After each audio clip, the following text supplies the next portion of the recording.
Ebusia wonim se abefunim de ena sesei ewoso wonim se wontimi bibia ewo wiase sesei abra wonfo abefunim de emfa nka ho wosan so enim se sesei no ebesonsum nsam so a abefunim de asan agbewremu ana oso daye wonti ase wodaye so ache wodaye so entimi mbem enonchi enene me kanfo prophet Dr. Abennego ediama ono ena onyankopon enam ne so na ode abefu ewremu ewo sunsun semu a ode ji nyankopon emma edi from how ene mamane ene omatiti mu enonti onyankopon enam ne so edi a new spiritual science technology edi ababontia ye freno eye castoplanto technologies beba chawo hwe prophet Dr. Abennego owo insam adwagiri castoplanto technologies casting out negativities and planting in positivities.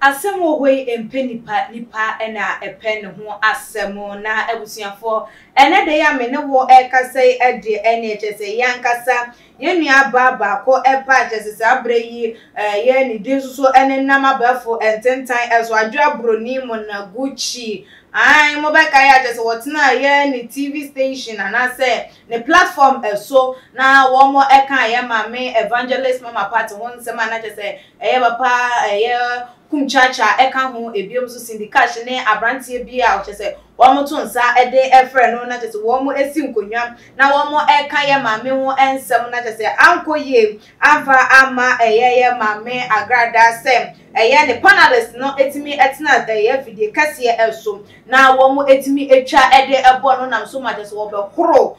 mona Gucci sese bio wo no wo ba ne ho ebebe sire sika audios ni nyina ye de eba ebebe so na enede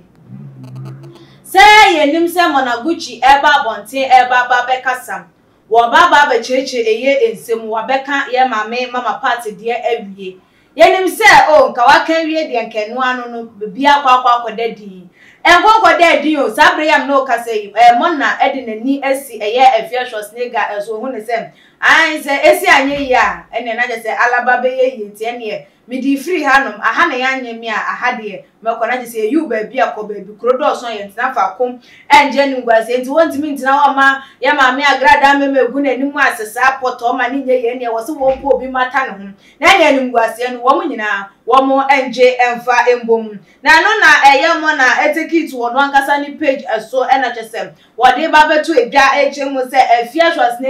eye nogopo ehunfoni achese wo gina ho no mutwa ehunfoni na wo kase ya no ho no na chese wo business minded no o obo na wo pass by keke wo twam ena chese ohun billboard na sideboard no oye na agency ene mi gina wo na msumi twam foni fanto ho no keke na emom ontimi enye hwem na no na dodo na kase nka nyam bia asem de nka mona efa ho ben woni Afia nya asem pen enne eto atwa se edaso wo mu krampo na sa akoye bola suja krampo na hu nya so baba be kenye mu wo de petrol ebeba begu mu aba be hye eye emu ekna na je se kame akoye se mona na efrefre tokwa ede ema no ho se Afia emra no memetwa eye no adapa na ebusia se de eye mona Gucci di nsem no atuja no mama me kwan na menkenkan emfa ema mo o se hey, I heard someone is in my hometown to vindicate herself about the brouhaha on sex. You all tell her to come back home, cause my uncle has the Nogopo shrine. And they know all the lies she spewed about me when she was beefing me back then. Even if she goes to see a smaller shrine within the town, they will contact the big shrine first. If we all wanna run to our hometown to summon people like Nanaya Akomia who hide behind ghost account, tarnishing people's image with lies, body shaming celebrities like Tracy Boache, Zandi Kamo, etc. Nanaya Akomia from Germany would have been in Ghana in 24 hours with her thumbs hanging on the floor like a German shepherd dog. But we ignore. Come back home and deal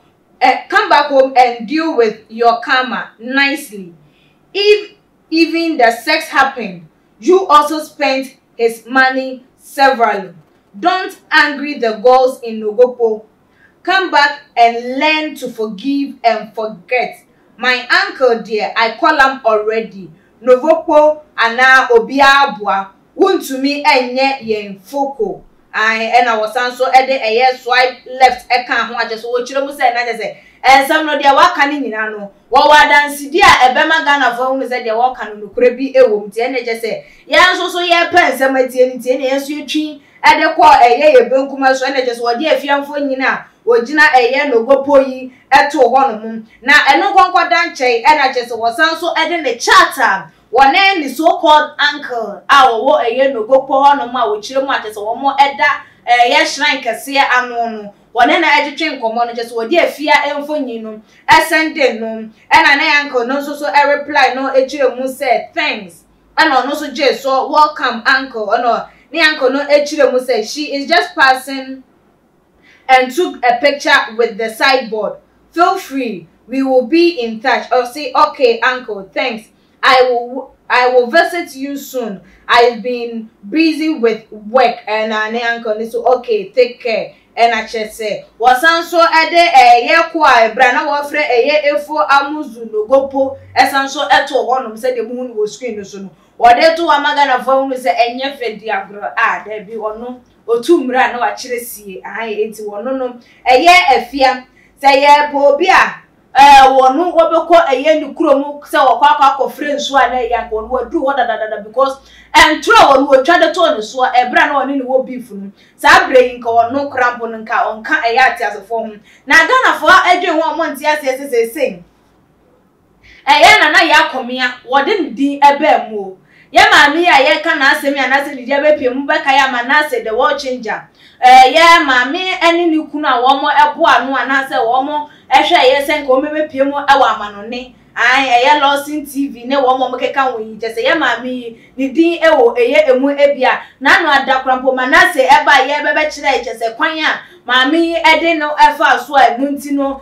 ye ene enkofofo so ye ungrateful a wo gu mami nanu aso no bebe chiche eye enti dodo na ebusa se adabi o na se na ya komia mo na guchi wa ye woden so woni afia na enya na wo kan wono ne dia ode ye mfato ho se wogina ye behind fake account